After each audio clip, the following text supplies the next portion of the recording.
Welcome, subscribers and guests. You're listening to DoublePlusMedia News. Let's go. BBC. Hymen repair surgery and virginity testing to be banned in the UK. The government is planning on banning a cosmetic surgery called hymenoplasty across the UK. It attempts to recreate a woman's hymen, which in some cultures is linked to virginity and has been described as a form of honor-based abuse. The procedure will be criminalized, as will virginity testing. Commentary. UK, what are you doing? I get the virginity testing ban, and you should definitely be going after abuses, but cosmetic surgery, that's for adults to decide, not government. You're making me want to be libertarian, you wankers. ABC. Alex Jones met with 1/6 of the committee and says he's pleaded the fifth almost 100 times. Right-wing conspiracy theorist Alex Jones met virtually on Monday with the House Select Committee investigating the January 6th insurrection. He announced on his broadcast. A source familiar with the investigation confirmed the meeting to CNN, quote, "I just had a very intense experience being interrogated by the January 6th committee." Jones said that, by his lawyer's count, he had pleaded the Fifth Amendment almost 100 times. Commentary. 100 times, baby. What do you plead? The fifth? What do you plead? The fifth? What do you plead? Let me check here. He seems to be writing something. Okay, could you pass that to me? Yes, let's see what he says here. FIF.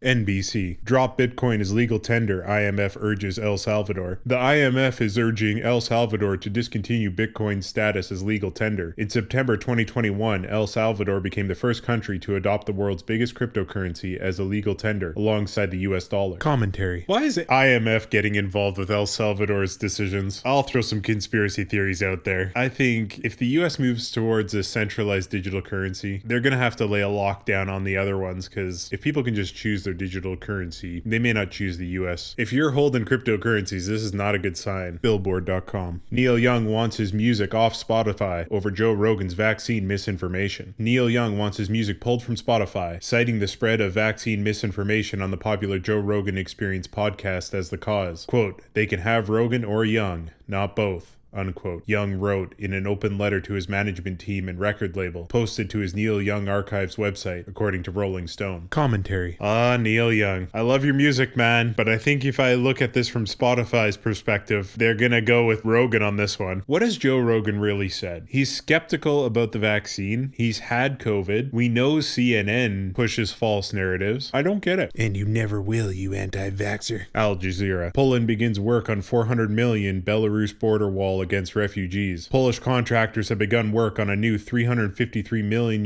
407 million USD wall along the Belarus border aimed at deterring refugee crossings following a crisis in the area last year. The 5.5 meter high wall will run along 186 kilometers, 115 miles of the border, almost half the total length, and it is to be completed in June. The construction has raised human rights concerns over how refugees will be able to seek asylum, as well as environmental worries about the effects on wildlife along the mostly forested border. Commentary. Good for them. They don't want illegal crossings into their country. I agree with that. Walls work. Walls work. CBS. Boston hospital refuses heart transplant for man after he refuses to be vaccinated. A Boston hospital says it won't consider performing a heart transplant on a patient who refuses to get vaccinated against COVID-19. CBS Boston reports DJ Ferguson, 31, is fighting for his life at Brigham and Women's Hospital in a desperate need of a heart transplant. Commentary. This is ridiculous and a stupid story. Okay, if you need a heart transplant, that trumps all other concerns, doesn't it? Secondly, you're telling me this hospital can't figure out how to do a heart transplant with an unvaccinated patient and still be safe? Thirdly, the vaccinated can spread the virus. You idiots. This is a call to wake up, Boston. Come in, Boston. Can you hear me? Thanks for listening, and a double plus thanks for likes, comments, and subscribers.